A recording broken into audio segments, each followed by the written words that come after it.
아니다. 내가 결정한 일이니 내가 알아서 다 할게. 평생을 바쳐 엮어온 삶의 실타래를 한순간에 끊어낸 날이었습니다. 그날 제가 손주를 위해 문을 열고 들어섰을 때 저는 몰랐습니다. 제 모든 것이 부서지리라는 것을요. 제 이름은 박순애, 올해 68입니다. 저는 평생을 경기도 외곽의 작은 마을에서 살았습니다. 남편과는 일찍 사별했지만 밭일과 작은 텃밭으로 자식을 키우며 단 한 번도 외롭지 않게 살았다고 자부했습니다. 제게는 딱 하나 있는 아들, 도현이가 유일한 자랑이었습니다. 도현이는 대기업에 다니는 번듯한 가장이고 며느리 수진이도 똑똑한 직장인이었죠. 하지만 딱 하나, 제 마음 한구석을 늘 짓누르는 걱정거리가 있었습니다. 바로 손주, 준서였어요. 준서가 올해 10살인데 맞벌이하는 부모님 때문에 늘 학원과 돌봄 교실을 전전한다는 소식이었습니다. 엄마, 요즘 준서가 너무 안쓰러워요. 학교 끝나면 바로 학원 차 타고 밤늦게 집에 오는데 부모 얼굴 볼 시간이 없어요. 도현이가 전화를 걸어와 한숨을 쉬었습니다. 며느리 수진이도 마찬가지였어요. 어머니, 죄송하지만 저희가 지금 회사를 그만둘 수가 없어요. 제가 이 중요한 시기를 놓치면 안 되거든요. 준서 엄마 노릇을 제대로 못 해주는 것 같아 죄인 같습니다. 그때 저는 이미 마음을 정하고 있었습니다. 제 삶은 이미 마무리 단계에 들어섰지만 제 손으로 키워낸 손주가 외로워하는 모습을 두고 볼 수는 없었습니다. 제가 살던 집은 비록 낡았지만 작은 텃밭과 담장 아래 피어나는 꽃들이 있는 제 평생의 보금자리였습니다. 남편과의 추억이 고스란히 묻어있는 곳이었죠. 하지만 그게 무슨 대수겠습니까? 자식과 손주가 행복하다면 저는 언제든지 그 모든 것을 내려놓을 준비가 되어 있었습니다. 도현아, 엄마가 서울로 올라갈게. 내들 걱정하는 거 뭔지 알겠다. 준서, 내가 돌봐줄게. 도현이는 깜짝 놀랐습니다. 엄마, 무슨 소리예요? 엄마가 그 익숙한 곳을 어떻게 떠나요? 저희가 엄마 모시기 힘들어요. 저희 생활도 있는데. 도현이의 망설이는 목소리에 저는 오히려 마음이 더 단단해졌습니다. 아들놈이 염치가 있어 주저하는구나. 그래, 내가 먼저 움직여야지. 걱정 마라. 내가 내들 짐들 일은 안 만들겠다. 대신 내가 살던 이 집 정리할게. 이 돈으로 내들 보태주고 낯을 방 하나만 주면 된다. 준서만 내 품에서 편안하게 클 수 있다면 엄마는 그걸로 됐다. 며느리 수진이도 이 소식을 듣고는 깜짝 놀라면서도 이내 반색했습니다. 어머니, 정말 감사합니다. 저희 준서가 어머니 손에서 크면 얼마나 좋을까요? 그럼 저희도 준서 교육에 더 신경 쓸 수 있을 거예요. 집 정리 비용은 저희가 드릴게요. 아니다. 내가 결정한 일이니 내가 알아서 다 할게. 저는 그 길로 집을 내놓았습니다. 남편과 함께 심었던 감나무, 매년 꽃을 피우던 목련나무를 보며 눈물을 훔쳤지만 준서가 밝게 웃을 모습을 떠올리며 억지로 마음을 다잡았습니다. 시골집은 제가 생각했던 것보다 좋은 가격에 팔렸고 저는 그 돈을 고스란히 아들에게 보냈습니다. 도현아, 이 돈으로 내들 살고 있는 아파트 대출금 갚고 준서 교육비로 보태라. 나는 그냥 이 돈으로 내들 집에 얹혀 사는 걸로 치마. 도현이는 미안한 마음에 한참을 머뭇거렸지만 며느리의 적극적인 권유에 결국 돈을 받았습니다. 아들이 돈을 받고는 이제야 비로소 제가 그들의 구원자가 되었다고 생각하는 듯 했습니다. 그렇게 저는 평생 살던 터전을 정리하고 짐 가방 2개와 함께 서울 강남의 낯선 아파트 단지에 도착했습니다. 숨 막힐 듯이 높은 건물들과 차가운 콘크리트, 바닥, 그리고 사람들이 저를 맞았습니다. 준선의 집은 방 3칸짜리 아파트였습니다. 현관문을 열고 들어서자마자 저는 짐짝처럼 밀려 들어간 방을 보았습니다. 그 방은 원래 준서가 쓰던 놀이방이었는데 준서가 거실로 나오면서 이제 제 차지가 된 모양이었습니다. 방은 볕이 잘 들지 않았고 제가 쓰기에는 비좁았습니다. 어머니, 이 방이 좀 작긴 하지만 일단 여기 계세요. 준서 공부방을 따로 빼야 해서요. 며느리 수진이가 말했습니다. 제 마음속에서는 작은 서운함이 피어올랐습니다. 제가 집까지 팔아서 왔는데 해가 들지 않는 작은 방이라니. 하지만 저는 그 서운함을 애써 삼켰습니다. 괜찮다. 내가 좋아서 온 거다. 준서만 편하면 된다. 하지만 제 마음속의 작은 서운함은 곧 닥쳐올 거대한 냉대의 예고편에 불과했습니다. 그때 저는 왜 그 사소한 서운함마저 외면했을까요? 준서가 학교에서 돌아왔습니다. 할머니, 준서는 제 품에 와락 안겼습니다. 제 코끝을 찡하게 만들었던 준서의 따뜻한 체온. 그것이 제가 서울로 온 유일한 이유였으니까요. 우리 강아지, 그동안 고생 많았지. 이제 할머니가 맛있는 것도 많이 해주고, 이야기도 많이 해줄게. 준서는 너무나 좋아했습니다. 제가 시골에서 가져온 묵은 장으로 끓여준 된장찌개를 냄비 바닥까지 긁어먹으며 환하게 웃는 모습을 보니 제 마음이 녹아내리는 듯 했습니다. 하지만 행복은 오래 가지 않았습니다. 며느리 수진이는 직장 생활에 익숙한 사람이었습니다. 그녀의 육아 방식은 제가 알던 것과는 완전히 달랐습니다. 어머니, 죄송한데 준서 간식은 저희가 따로 준비한 유기농 주스로 주세요. 밖에서 가져온 귤 같은 건 혹시 농약 성분이 남아있을지 모르니까요. 어머니, 준서 공부는 무조건 6시부터 8시까지예요. 그때는 절대 말 걸거나 간식 주시면 안 돼요. 준서 집중력이 흐트러집니다. 저는 며느리의 말을 하나하나 새겨들으려고 노력했습니다. 그래, 시대가 바뀌었으니 도시 육아는 다르겠지.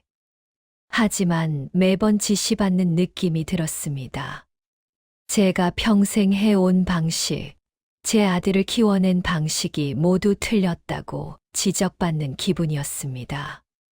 어느 날은 준서에게 제가 시골에서 가져온 콩으로 볶은 콩자반을 주었습니다. 준서가 맛있게 먹는 모습을 보며 저는 흐뭇했습니다. 그런데 퇴근하고 돌아온 며느리가 준서의 식탁을 보고 표정을 굳혔습니다. 어머니, 제가 준서 식단은 따로 관리한다고 말씀드렸잖아요. 이런 짠 음식은 준서 건강에 안 좋아요. 특히 저염식을 먹어야 하는 시기인데. 짠 게 아니라 이건 내 아빠 어릴 때부터 먹던 거다. 얼마나 몸에 좋은데. 제가 반박했습니다. 어머니, 도현 씨랑 준서는 체질이 달라요. 그리고 지금은 옛날이 아니에요. 어머니의 방식이 무조건 맞는 건 아닙니다. 며느리는 노골적으로 불쾌감을 드러냈고 저는 그 자리에서 아무 말도 할 수 없었습니다. 제가 집까지 팔아와서 봉사를 하고 있는데 돌아오는 것은 당신의 방식은 틀렸다는 싸늘한 지적이었습니다. 아들 도현이는 바빴습니다. 새벽에 출근해서 밤늦게 들어왔고 주말에는 피곤하다며 방에서 잠만 잤습니다. 제가 서울로 온 후 아들은 오히려 저와 대화하는 시간이 줄었습니다. 도현아, 엄마랑 이야기 좀 하자. 너 요즘 너무 힘들어 보인다. 엄마, 미안해요. 일이 너무 많아서요. 엄마 온 거 정말 고마워요. 준서 잘 봐주시는 것만으로도 얼마나 감사한데요. 아들은 저에게 감사하다고만 말했습니다. 마치 아들이 저를 어머니가 아닌 고용된 도우미 대하듯 말하는 것 같아 가슴이 미어졌습니다. 아들은 어머니의 희생을 당연하게 여기기 시작한 것 같았습니다. 아들의 그 무심한 감사하다는 말이 제 가슴을 비수처럼 찔렀습니다. 제가 이 모든 걸 내려놓고 온 이유가 겨우 고용된 도우미 소리나 들으려고 했던 걸까요? 저는 그때부터 준서에게 더욱 매달리기 시작했습니다. 준서는 학교에서 돌아오면 저에게 하루 있었던 일을 제잘거렸습니다. 그 시간만이 제가 이 집에서 숨 쉴 수 있는 유일한 공간이었습니다. 저는 준서에게 옛날 이야기를 해주고 시골에서의 추억을 들려주었습니다. 하지만 며느리는 이마저도 못마땅하게 여겼습니다. 어머니, 준서가 밤에 너무 흥분해서 잠을 못 잔대요. 잠들기 전에는 차분하게 독서를 하거나 명상을 해야 하는데 어머니의 옛날 이야기는 너무 자극적이에요. 저는 충격을 받았습니다. 제 따뜻한 이야기가 자극적이라니요. 그날 밤 저는 눈물을 훔쳤습니다. 며느리는 제가 준서의 성장에 방해되는 낡은 존재로 취급하는 것 같았습니다. 시간이 흐를수록 준서도 엄마와 아빠의 눈치를 보기 시작했습니다. 제가 건넨 옛날 과자 대신 엄마가 사다 준 브랜드 쿠키를 집었고 제가 이야기를 시작하면 슬쩍 방으로 들어가 문을 닫았습니다. 어느 날은 준서가 학교에서 받아온 상장을 자랑하며 제게 달려왔습니다. 할머니, 나 상 받았어요. 아이고, 우리 준서 장하다. 할머니가 맛있는 거 해줄게. 제가 기뻐하며 뺨에 입을 맞췄습니다. 그때 퇴근하고 돌아온 도현이가 이 광경을 보았습니다. 엄마, 준서한테 자꾸 뽀뽀하지 마세요. 요즘 학교에 감기 유행인데 혹시라도 옮으면 어쩌려고요. 그리고 준서, 이제 다 컸어요. 너무 애처럼 대하지 마세요. 아들의 차가운 말에 저는 손이 멈췄습니다. 준서도 어색한 듯 상장을 들고 도현이 뒤로 숨었습니다. 저는 준서에게서 멀어지고 있는 감정의 거리를 느꼈습니다. 제가 준서를 위해 희생한 모든 것이 오히려 준서를 잃게 만드는 결과를 낳고 있었습니다. 저는 제 작은 방에 틀어박혀 지내는 시간이 늘었습니다. 제가 이 집에서 할 수 있는 일은 오직 준서의 등하교, 픽업과 청소, 그리고 며느리가 지정한 식단에 맞춘 식사 준비뿐이었습니다. 어느 날은 며느리가 저에게 카드를 내밀었습니다. 어머니, 이거 생활비 카드예요. 한 달에 30만 원 넣어드릴 테니까 시장 볼 때 쓰세요. 그리고 제가 필요한 물품 목록 적어놨으니 그것만 사 오세요. 30만 원. 제가 집을 팔아서 준 돈이 얼마였는데 돌아온 것은 30만 원 용돈이었습니다. 저는 그 카드를 받는 순간 제가 이 집에서 어떤 존재로 취급받는지 뼈저리게 깨달았습니다. 저는 사랑하는 가족이 아니라 값싼 가사 노동자였던 것입니다. 수진아, 이거 내가 주는 용돈이니? 제가 조심스럽게 물었습니다. 네, 어머니. 아무래도 생활비가 따로 드시니까요. 그리고 제가 원하는 식단 재료를 사 오시려면 현금이 편하실 것 같아서요. 며느리는 아무렇지도 않게 대답했습니다. 저는 그 카드를 돌려주었습니다. 됐단다. 내가 무슨 돈이 필요하겠니? 너희들이 준서 잘 키우는 것만으로도 충분하다. 하지만 제 마음은 이미 갈갈이 찢겨 있었습니다. 제가 평생 일군 자산을 모두 내주고 낯선 곳에 와서 겪는 이 서러움. 아들은 제가 이 집에서 겪는 감정적인 고통을 전혀 알지 못했습니다. 아니, 알려고도 하지 않았습니다. 그 카드를 돌려주는 순간 제 가슴 속에서는 눈물이 아닌 피가 흐르는 것 같았습니다. 제가 집까지 팔아서 온 이곳이 결국 저에게는 사랑이 아닌 냉대와 굴욕만 안겨주는 지옥이었을까요? 며칠 후 저는 감기에 심하게 걸려 몸져 누웠습니다. 며느리와 아들은 아침에 바쁘게 출근했고 저는 홀로 앓고 있었습니다. 준서가 학교에서 돌아와 제 방 문을 열었습니다. 할머니 괜찮아요? 엄마가 할머니 약 사다 주라고 카드 주고 갔어요. 준서는 익숙하게 엄마가 시킨 대로 행동했습니다. 저는 준서에게 부탁하여 약을 사다 먹고 하루 종일 좁은 방에서 끙끙 앓았습니다. 퇴근 후 돌아온 아들은 제게 다가오지도 않았습니다. 엄마, 왜 몸 관리를 못 하세요? 준서한테 옮으면 어쩌려고요? 내일 준서 학원 쉴 수도 있으니 오늘은 일찍 주무세요. 아들의 목소리에는 걱정 대신 짐이 늘었다는 짜증이 묻어 있었습니다. 저는 그날 밤 결심했습니다. 여기서는 더 이상 안 되겠다. 내가 있을 곳이 아니다. 다음 날 저는 기침을 참으며 준서를 학교에 보내고 청소를 하던 중 거실에 있는 아들 부부의 통장 내역을 우연히 보게 되었습니다. 그것은 제가 준 집값으로 상환된 대출 내역과 준서의 교육 적금 내역이었습니다. 저는 그 통장을 내려다보며 묘한 안도감과 동시에 더 깊은 절망을 느꼈습니다.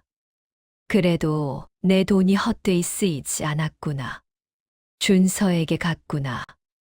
하지만 동시에 저는 제게 남은 것이 아무것도 없다는 것을 확인했습니다. 그날 저녁 저는 부엌에서 저녁 식사를 준비하고 있었습니다. 아들과 며느리가 거실 소파에 앉아 나누는 대화가 제 귀에 들어왔습니다. 여보, 어머니께 너무 야박하게 구는 거 아니에요. 그래도 우리 집 대출금 다 갚아주셨잖아요. 도현이가 조심스럽게 말했습니다. 며느리 수진이의 대답이 제 심장을 얼어붙게 만들었습니다. 여보, 우리가 어머니한테 고마워할 건 맞지만 그렇다고 우리가 어머니 눈치를 볼 필요는 없어요. 우리가 그 돈으로 대출 갚고 여유가 생겨서 얼마나 좋아요. 그리고 어머니가 여기 계시는 덕분에 우리가 아끼는 돈이 한 달에 얼마인 줄 알아요? 시터 쓰는 것보다 훨씬 저렴하잖아요. 우리가 잘 해드려 봤자 어머니는 계속 여기 계시려고 할 거예요. 적당히 거리를 둬야죠. 도현이는 아무 말도 하지 않았습니다. 묵인하는 듯 했습니다. 저는 끓이던 국을 젓던 손을 멈췄습니다. 시터 쓰는 것보다 저렴하다. 제가 이 집에서 불리는 이름은 친정엄마나 어머니가 아니라 저렴한 시터였던 것입니다. 제가 집까지 팔아서 온 이 희생이 그들에게는 그저 경제적 이득일 뿐이었습니다. 제 눈에서는 눈물도 나오지 않았습니다. 이미 모든 감정이 메말라 버린 것 같았습니다. 저는 그 자리에서 모든 것을 포기했습니다. 제 모든 희생이 겨우 저렴한 시터라는 말 한마디로 요약되는 순간, 저는 삶의 모든 끈이 끊어지는 듯한 고통을 느꼈습니다. 저는 깨달았습니다. 제가 이들에게는 더 이상 어머니가 아니라는 것을요. 그날 밤, 저는 잠을 이룰 수 없었습니다. 작은 방 창문으로 들어오는 차가운 달빛 아래 저는 조용히 짐을 쌌습니다. 짐, 가방 2개. 제가 서울로 올 때 가져온 전부였습니다. 저는 떠나기로 했습니다. 제가 이 집에 남아 있으면 아들과 며느리는 영원히 자신들의 이기심을 깨닫지 못할 것입니다.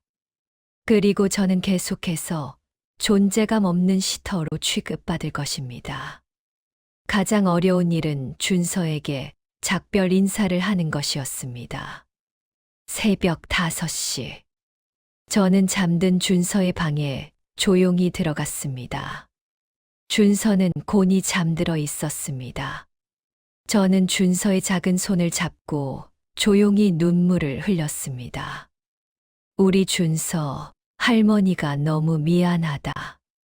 할머니가 너 때문에 왔는데 결국 너한테도 집만 지어주고 가는구나.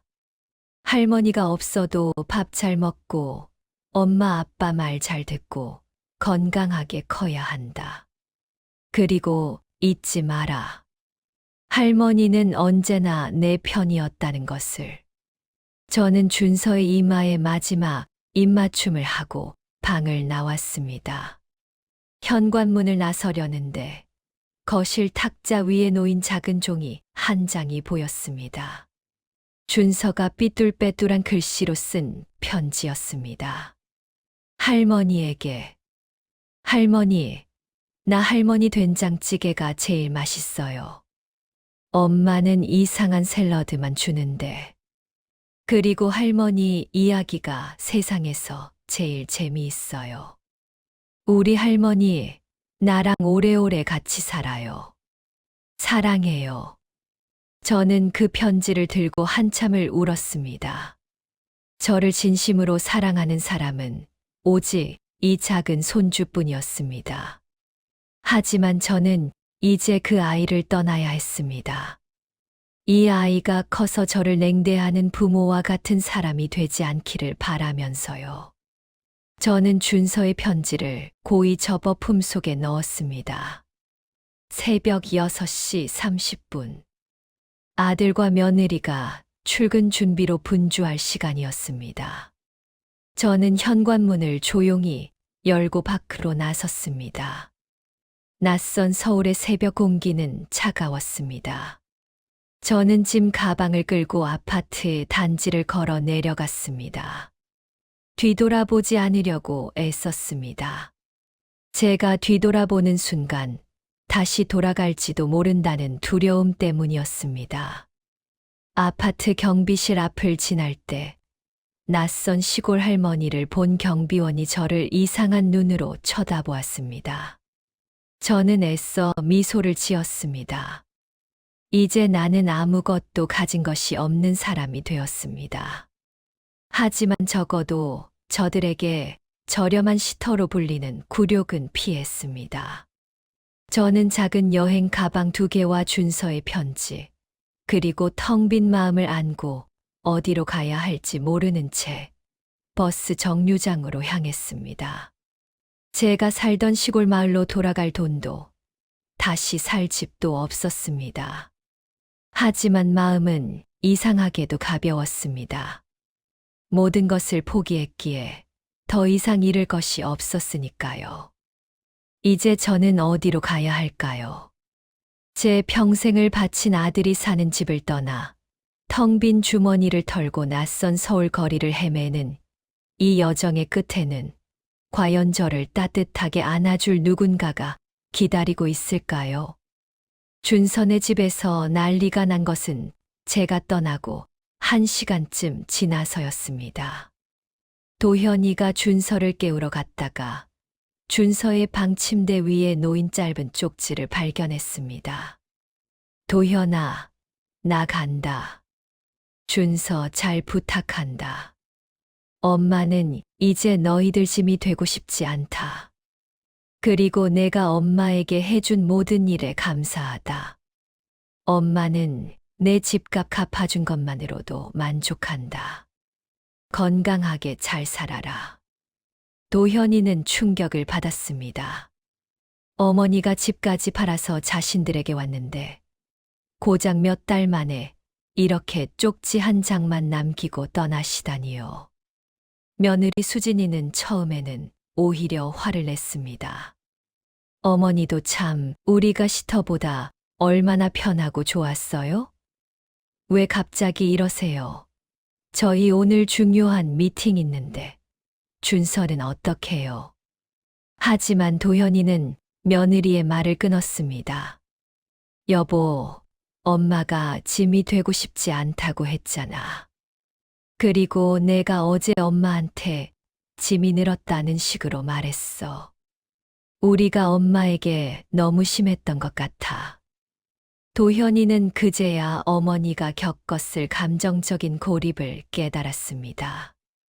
그는 어머니에게 늘 고맙다고만 말했지만 진심으로 어머니의 마음을 헤아리려 하지 않았습니다.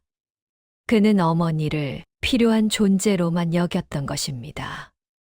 도현이는 곧바로 경찰에 실종 신고를 하고 어머니가 갈 만한 곳을 수소문했지만 소용이 없었습니다.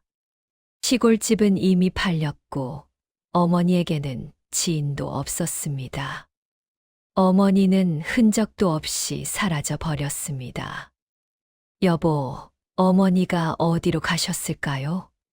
혹시 집 팔았던 돈 남은 거라도 갖고 가셨을까요?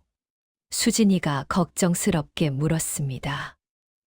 아니, 엄마는 그 돈으로 우리 대출 갚는 데 쓰라고 했어. 아마 생활비도 없이 떠나셨을 거야. 우리가 엄마의 마지막 자존심까지 짓밟았던 거야. 도현이는 자책했습니다. 그때 준서가 울면서 거실로 나왔습니다. 준서는 할머니의 빈 방을 보고 울음을 터뜨렸습니다. 엄마, 아빠, 할머니 어디 갔어요? 할머니 보고 싶어요. 할머니가 나 버리고 갔어요? 준서의 울음에 도현이와 수진이는 비로소 자신들이 저지른 가장 큰 죄악을 깨달았습니다. 그들의 이기심과 냉대가 자식에게 가장 소중한 사람을 잃게 만든 것입니다. 도현이는 휴가를 내고 어머니를 찾아 나섰습니다. 그는 어머니가 마지막으로 버스를 탔을 만한 정류장 주변을 며칠 동안 헤매고 다녔습니다. 엄마, 제가 잘못했어요. 제발 돌아와 주세요. 준서가 엄마를 너무 찾아요. 도현이는 어머니가 자신의 삶을 포기하고 온 이 서울에서 어머니에게 따뜻한 말 한마디, 따뜻한 밥 한 끼 제대로 대접하지 못했던 것을 뼈저리게 후회했습니다. 어머니의 희생을 저렴한 시터로 취급한 며느리 수진이의 말에 묵인했던 자신이 너무나 한심했습니다. 그로부터 일주일 후, 순애는 서울역 지하도에서 추위와 배고픔에 떨고 있었습니다. 가진 돈은 버스비와 국밥 한 그릇 값으로 쓴 게 전부였습니다. 도현아, 내가 잘 살기를 바란다. 순애는 아들 걱정뿐이었습니다. 자신의 몸은 돌볼 겨를도 없었습니다. 그때 순애의 곁으로 한 중년 여인이 다가왔습니다. 어머니, 여기서 주무시면 안 돼요. 감기 걸리세요. 그 여인은 순애와 비슷한 연배로 보였습니다. 그녀는 순애에게 따뜻한 캔커피를 내밀었습니다. 저는 여기서 작은 식당을 운영해요. 괜찮으시다면 저희 식당으로 가셔서 따뜻한 물에 몸 좀 녹이세요. 순애는 망설였지만 여인의 따뜻한 눈빛에 이끌려 그녀를 따라갔습니다. 여인의 이름은 정숙이었습니다. 정숙은 순애에게 따뜻한 곰국을 내어주었습니다. 어머니, 무슨 일인지는 모르겠지만 세상에 이유 없이 혼자가 되는 사람은 없어요. 제가 잠시 머물 곳을 마련해 드릴게요. 대신 저를 좀 도와주셔야 해요. 정숙은 순애에게 작은 식당의 허드레시를 제안했습니다. 순애는 눈물을 흘리며 고개를 끄덕였습니다. 순애는 비로소 대가 없는 온정을 낯선 타인에게서 받게 되었습니다. 정숙 씨의 따뜻한 곰국 한 그릇이 아들 내외에게 받은 수많은 냉대보다 더 깊은 위로가 되었습니다. 저는 낯선 이의 손을 잡으며 생각했습니다. 과연 제가 아들과 며느리를 용서하고 다시 돌아갈 수 있을까요? 순애는 정숙의 작은 식당에서 허드레시를 도우며 다시 삶의 의지를 찾아가고 있었습니다. 몸은 힘들었지만 정숙의 친절함과 식당 손님들의 따뜻한 말 한마디가 순애의 얼어붙었던 마음을 녹였습니다. 순애가 서울로 온 후 처음으로 환하게 웃은 날, 식당 문을 열고 들어오는 낯선 남자와 마주쳤습니다. 어머니, 그는 바로 아들 도현이었습니다. 도현이는 수염이 덥수룩하고 초췌한 모습이었습니다. 도현이는 순애를 보자마자 무릎을 꿇었습니다. 엄마, 제가 잘못했어요. 저희가 엄마한테 너무 큰 죄를 지었어요. 제발 돌아와 주세요. 준서가 엄마를 매일 찾아요. 순애는 아무 말도 할 수 없었습니다. 아들의 진심이 느껴졌지만 며느리와의 대화, 저렴한 시터라는 단어가 자꾸만 귓가에 맴돌았습니다. 도현아, 내가 왜 여기에 왔니? 엄마는 이제 너희들 짐이 되고 싶지 않다. 너희들 살던 대로 살아라. 순애는 차갑게 말했습니다. 도현이는 울음을 터뜨리며 품속에서 작은 종이 한 장을 꺼냈습니다. 준서가 쓴 편지였습니다. 엄마, 이거 준서가 쓴 거예요. 할머니가 제일 보고 싶어요. 엄마 아빠가 할머니한테 잘못했다고 매일 울어요. 엄마, 저희가 얼마나 후회하는지 몰라요. 수진이도 매일 울면서 엄마께 죄송하다고. 준서 교육이고 뭐고, 이젠 엄마가 없으면 안 되겠어요. 돈 때문에 엄마를 잃었어요. 저희가 얼마나 바보 같은 짓을 했는지 이제야 깨달았습니다. 아들의 진심 어린 고백에 순애의 눈에서도 눈물이 흘렀습니다. 하지만 순애는 쉽게 용서할 수 없었습니다. 자신이 겪은 배신감과 굴욕은 너무나 컸으니까요. 도현아, 너희들이 엄마에게 갚아야 할 빚은 돈이 아니다. 사랑이다. 너희들이 그 사랑을 깨닫는다면 그때 다시 이야기하자. 순애는 아들을 돌려보냈습니다. 도현이는 차마 어머니를 식당에 홀로 두고 발길이 떨어지지 않았지만 어머니의 단호함에 결국 돌아설 수밖에 없었습니다. 그 후로 도현이와 수진이는 매일 식당으로 순애를 찾아왔습니다. 그들은 순애를 억지로 데려가려 하지 않았습니다. 그저 식당 일을 도왔고 순애에게 따뜻한 밥을 대접했습니다. 며느리 수진이는 순애에게 진심으로 무릎 꿇고 사과했습니다. 어머니, 제가 철이 없었습니다. 어머니의 희생을 돈으로 계산했어요. 저희가 어머니께 얼마나 큰 잘못을 했는지 이제야 깨달았습니다. 제발 돌아와 주세요. 저희가 시터가 아닌 어머니를 다시 가족으로 모시겠습니다. 며느리의 눈물은 진심이었습니다. 순애는 두 사람의 진정한 변화를 느꼈습니다. 그리고 무엇보다 준서가 매일 아침 저에게 보내는 영상 편지. 그 속에서 울먹이는 손주의 목소리가 순애의 마음을 움직였습니다. 아들과 며느리의 변화는 진심이었을까요? 아니면 잠시 동안의 반성이었을까요?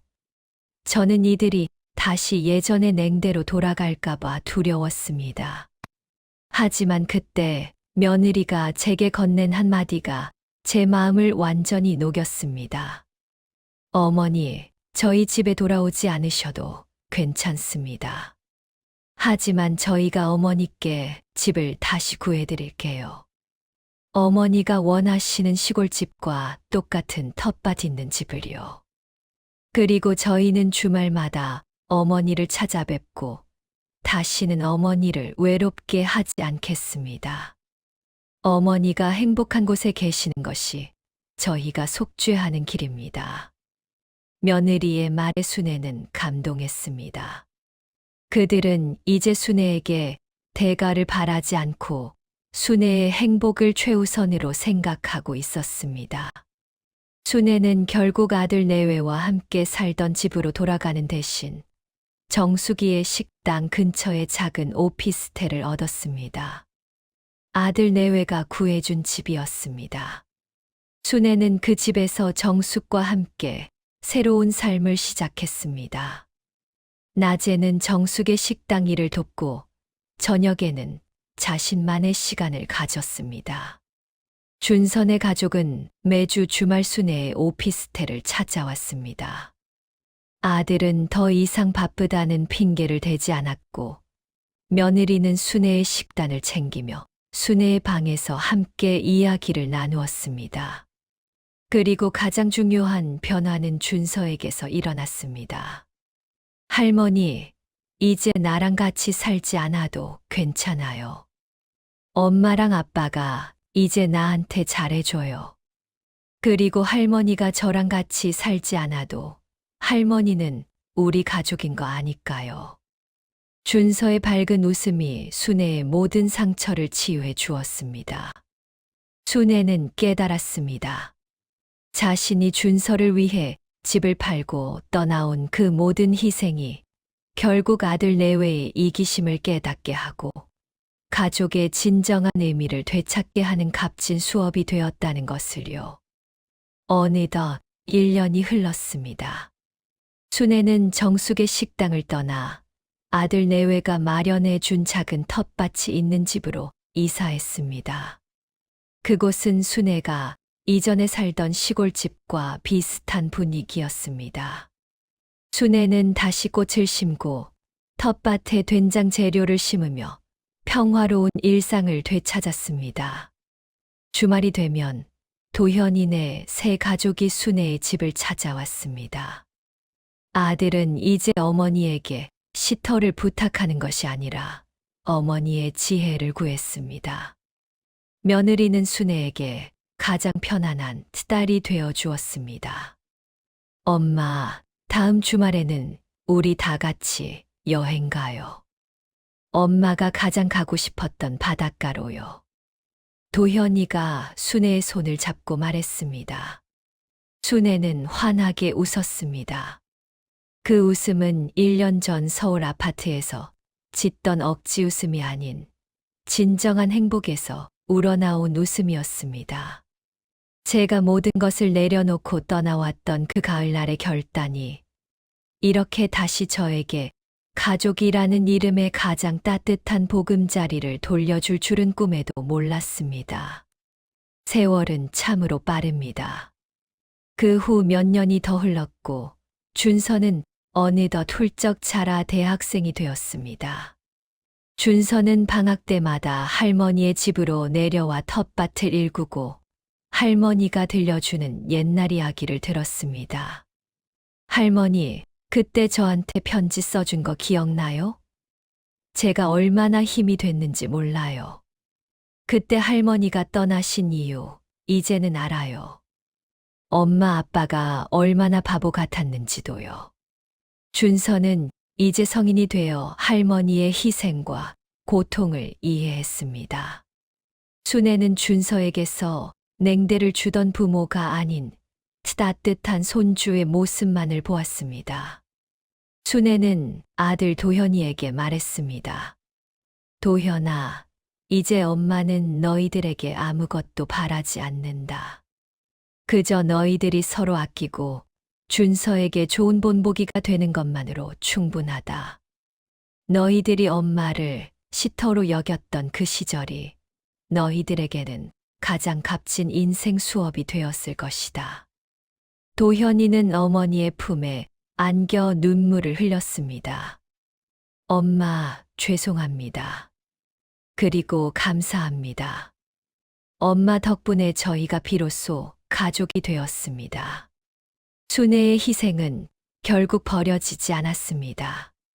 그것은 아들 내외의 마음에 깊은 깨달음의 씨앗을 심었고, 그 씨앗은 년년의 세월 동안 자라나 진정한 사랑과 존경이라는 열매를 맺었습니다. 68세 어머니의 고통스러운 결단이 한 가정을 이기심의 늪에서 건져내고 참된 사랑의 가치를 되찾게 한 기막힌 사연이었습니다. 세월은 순애 씨에게서 잃었던 모든 것을 돌려주려는 듯 참으로 관대하게 흘러갔습니다. 순애 씨가 텃밭 있는 작은 집으로 이사한 지도 벌써 5년이 흘러 순애 씨는 어느덧 73살이 되었습니다. 그녀의 얼굴에는 깊은 주름이 패어 있었지만 그 주름 위에는 더 이상 슬픔이나 냉대의 그림자가 없었습니다. 그저 햇살처럼 따뜻하고 편안한 미소만이 자리하고 있었습니다. 순애 씨의 집은 주말마다 손주와 아들 내외, 그리고 며느리의 친정 식구들까지 찾아와 북적이는 사랑방이 되었습니다. 며느리 수진 씨는 순애 씨가 좋아하는 시골 음식을 배우겠다며 순애 씨의 부엌을 기웃거렸고, 두 사람의 관계는 이제 친딸과 엄마처럼 편안하고 다정했습니다. 어머니, 이거 고춧가루는 왜 이렇게 빻아야 더 맛있어요? 우리 수진이, 그건 말이다. 고추가 울지 않게 살살 다뤄야지. 음식은 정성이고 정성은 곧 사랑 아니겠니? 순애 씨는 이제 며느리에게 잔소리 대신 삶의 지혜를 가르쳐 주었고, 며느리는 그것을 겸손하게 받아들였습니다.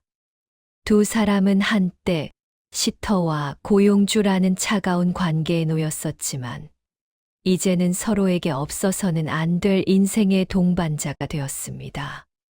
아들 도현 씨는 회사에서 승승장구했습니다.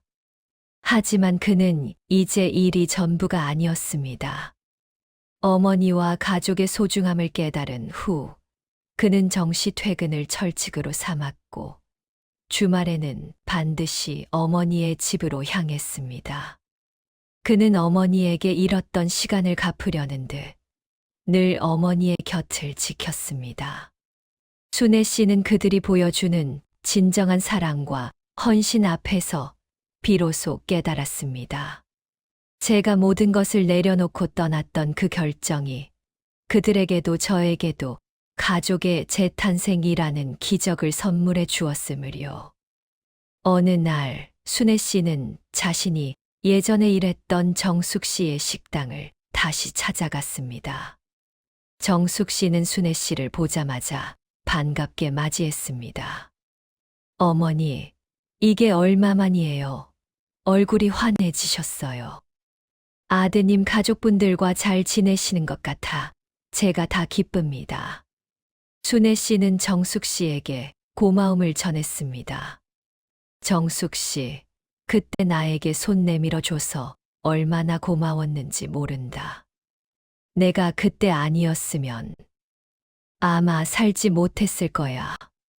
정숙 씨는 순애 씨에게 작은 봉투를 건넸습니다. 어머니, 사실 그때 어머니가 떠나신 후 아드님이 어머니께 드릴 거라며 이 돈을 저에게 맡기고 갔어요. 어머니가 자립하실 때 쓰시라고요. 순애 씨는 봉투를 열어보았습니다. 꽤 큰 돈이었습니다. 아들이 어머니의 자존심을 지켜주기 위해 어머니가 모르는 곳에 비밀 자립금을 마련해 둔 것이었습니다. 순애 씨는 아들의 깊은 후회와 진심에 다시 한번 눈물을 흘렸습니다. 아들은 이제 물질적인 것이 아닌 어머니의 마음과 자존심을 먼저 생각하는 사람이 되어 있었습니다. 순애 씨는 그 돈으로 자신의 작은 텃밭집을 더욱 풍성하게 가꾸었고, 동네 노인정에서 텃밭 가꾸기 선생님으로 봉사를 시작했습니다. 순애 씨의 행복은 여기서 멈추지 않았습니다. 준서가 대학생이 되어 순애 씨의 집에 머무는 동안 순애 씨는 준서의 친구들을 만나게 되었습니다. 그 중에는 할머니가 계시지 않아 외로운 한 청년이 있었습니다. 할머니 준서네 집은 올 때마다 마음이 편안해져요. 저는 할머니 밥이 제일 좋아요. 순애 씨는 그 청년에게도 따뜻한 밥을 먹이고 인생의 조언을 아끼지 않았습니다. 순애 씨의 사랑의 텃밭은 이제 손주를 넘어 외로운 젊은이들에게까지 뻗어나가고 있었습니다. 순애 씨는 비로소 깨달았습니다. 자신의 가장 큰 재산은 돈이 아니라 자신이 가진 사랑과 온정이었으며, 그것은 누구에게나 아낌없이 나눌 수 있는 무한한 보물이었다는 것을요. 저는 그때 알았습니다. 제가 잃었던 것은 낡은 집과 돈이었지만, 제가 새로 얻은 것은 존경받는 어머니라는 이름과 사랑이 가득한 삶이라는 세상에서 가장 귀한 보물이었다는 것을요. 시간은 계속 흘러 순애 씨가 75살이 되던 해, 순애 씨의 텃밭집 마당에서 큰 잔치가 열렸습니다. 준서의 졸업을 축하하는 잔치였습니다. 아들 도현 씨는 마이크를 잡고 떨리는 목소리로 말했습니다. 어머니, 오늘 이 자리에서 다시 한번 저희의 죄를 고백합니다. 저희는 한때 어머니의 사랑을 돈으로 계산했습니다. 저희의 이기심 때문에 어머니를 잃을 뻔했습니다. 하지만 어머니의 희생과 결단 덕분에 저희는 다시 태어났습니다.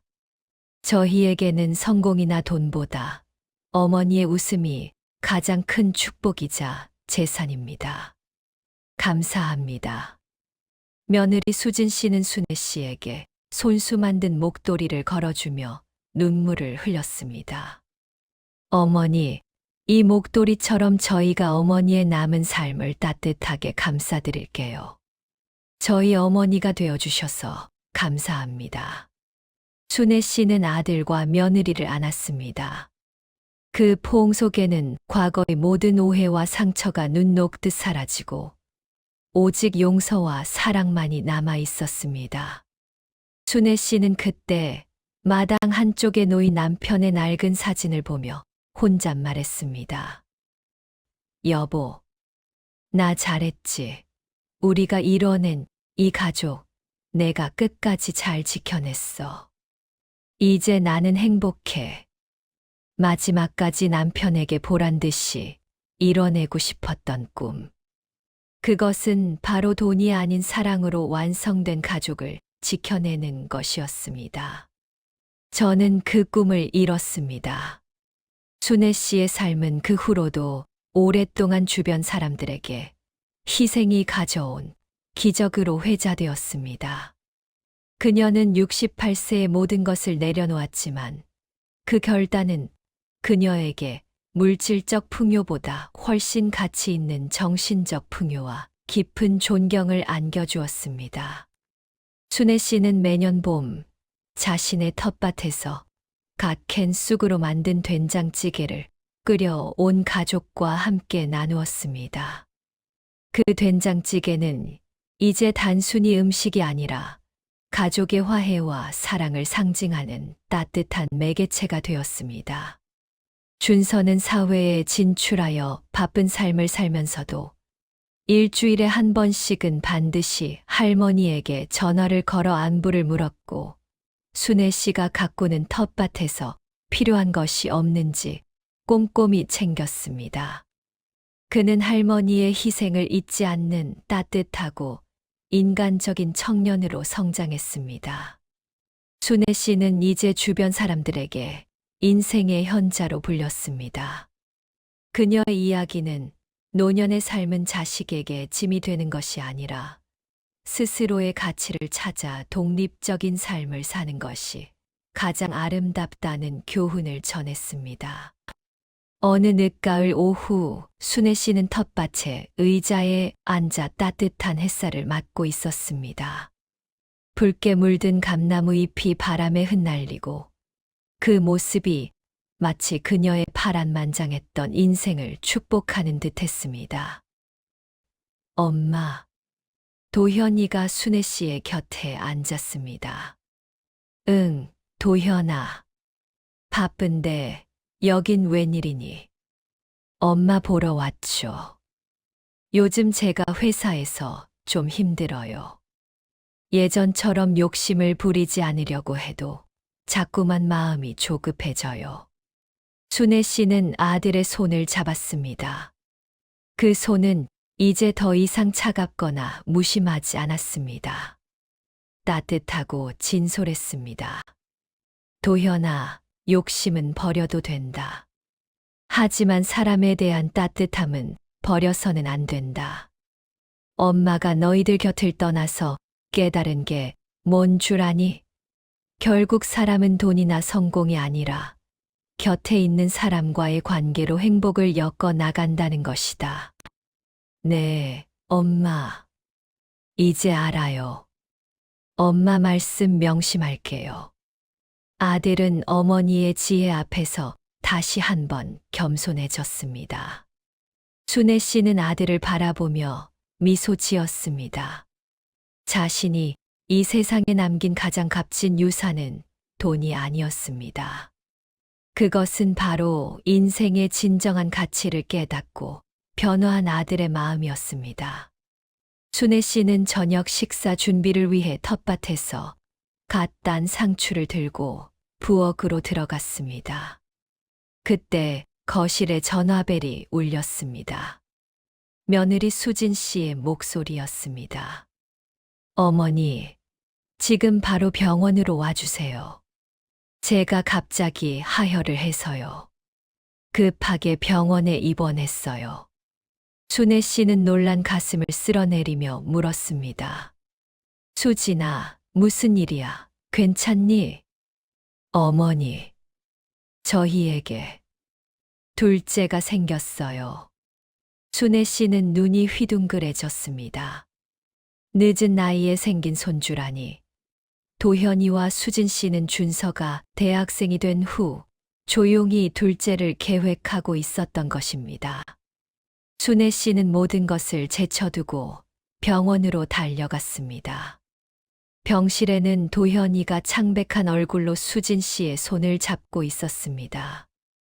엄마, 죄송해요. 제대로 말씀 못 드려서요. 준서에게 동생을 만들어주고 싶었어요. 도현이가 말했습니다. 순애 씨는 아무 말 없이 며느리의 손을 잡았습니다. 우리 수진이 얼마나 힘들었니? 괜찮다. 이제 할머니가 이 아이 건강하게 태어날 수 있도록 정성껏 돌봐줄게.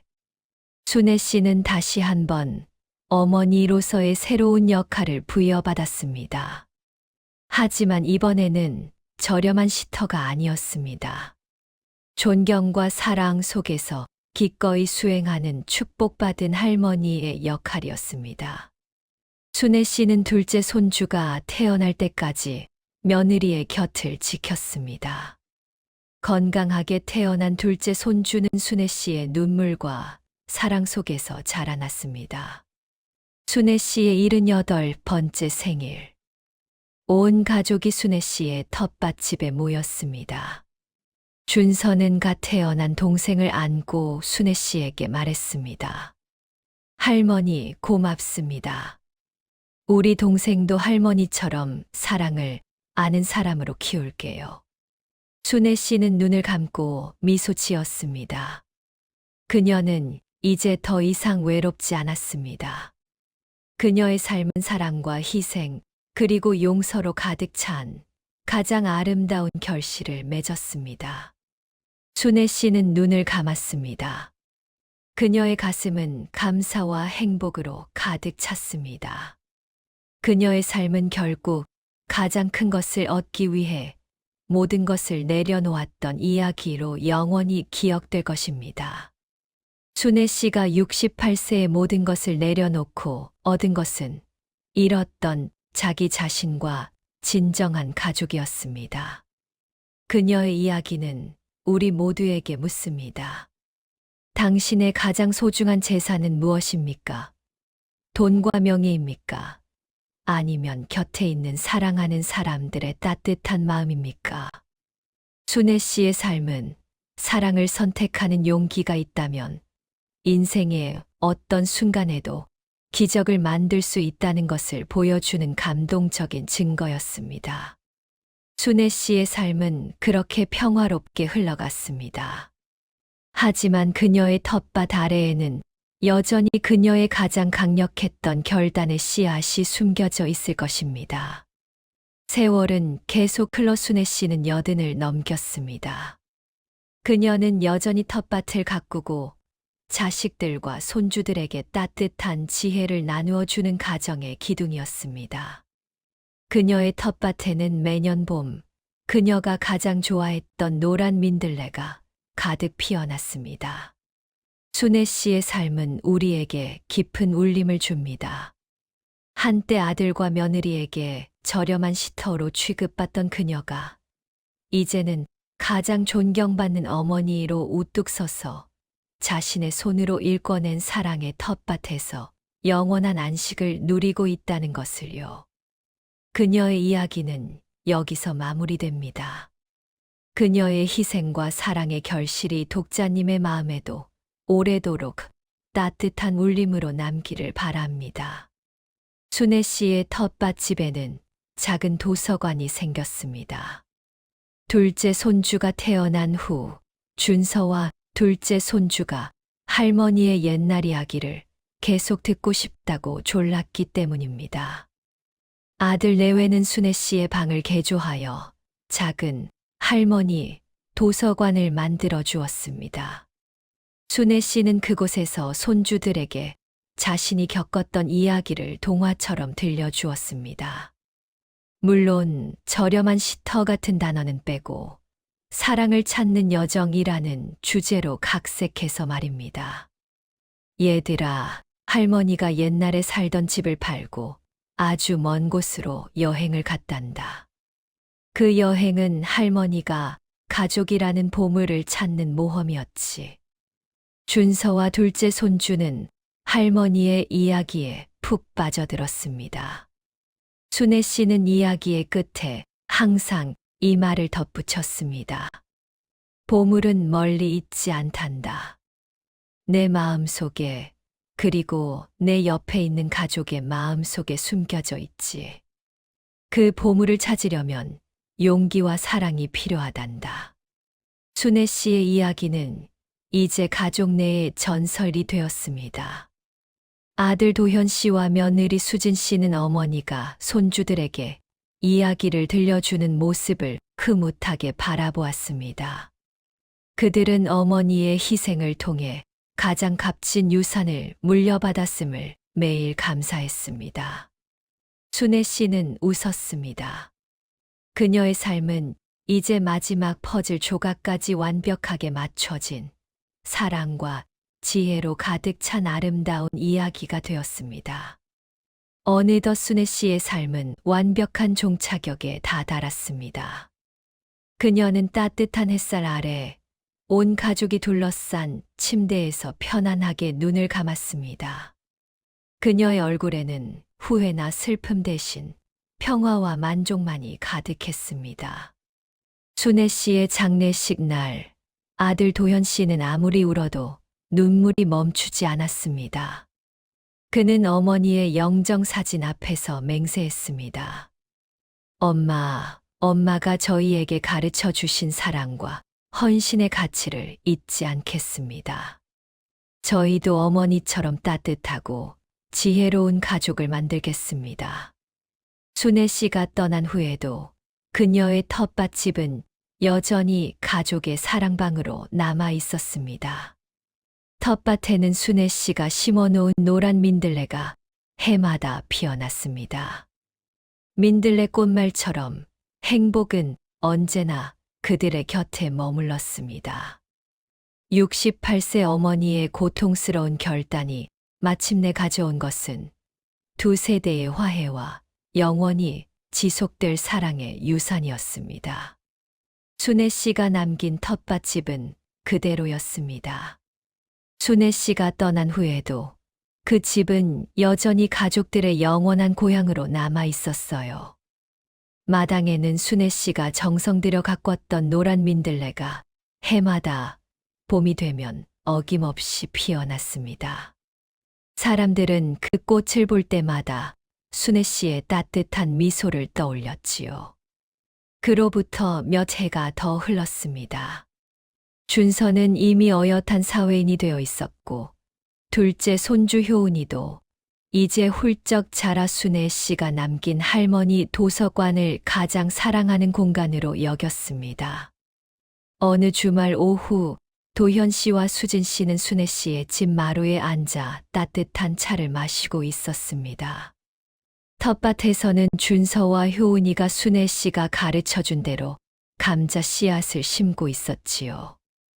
여보, 어머니가 없는 주말은 여전히 어색해요. 하지만 신기하게도 어머니가 계셨을 때보다 더 어머니의 목소리가 들리는 것 같아요. 수진 씨가 조용히 말했습니다. 도현 씨는 고개를 끄덕였습니다. 맞아요. 이제야 비로소 알겠어요. 어머니는 저희 곁을 떠난 게 아니라 저희 마음속의 양심과 사랑이라는 이름으로 영원히 사시는 거였어요. 두 사람은 이제 사소한 다툼이 생길 때마다 어머니라면 어떻게 하셨을까를 먼저 떠올리는 습관이 생겼습니다. 그들의 삶의 기준은 이제 물질적인 풍요가 아닌 순애 씨의 지혜와 온정이었습니다. 아이들은 순애 씨가 남긴 가장 큰 유산이었습니다. 준서는 할머니의 희생을 잊지 않기 위해 매년 할머니가 떠났던 날에 조용히 봉사활동을 다녔습니다. 그리고 효은이는 순애 씨의 사랑을 찾는 여정, 이야기를 들려주는 것을 가장 좋아했지요. 오빠, 할머니는 어떻게 그렇게 용감했을까? 집까지 팔고 혼자 떠날 생각을 하다니. 효은이가 준서에게 물었습니다. 준서는 흙 묻은 손으로 동생의 머리를 쓰다듬었습니다. 할머니는 용감했던 게 아니야, 효은아. 할머니는 사랑을 지키고 싶었을 뿐이야. 그 사랑을 지키려면 때로는 가장 소중한 것까지 내려놓아야 한다는 걸 아셨던 거지.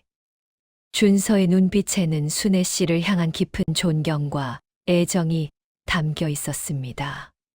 순애 씨의 가장 고통스러운 결단은 결국 이렇게 가장 아름다운 결실을 맺어 다음 세대까지 따뜻한 가르침으로 이어지고 있었습니다.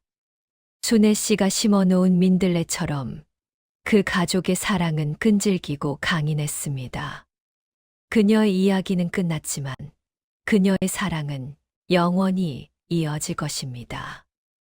이상으로 내용이 좋았다면 구독과 좋아요, 그리고 느끼신 점을 고귀한 댓글로도 부탁드립니다.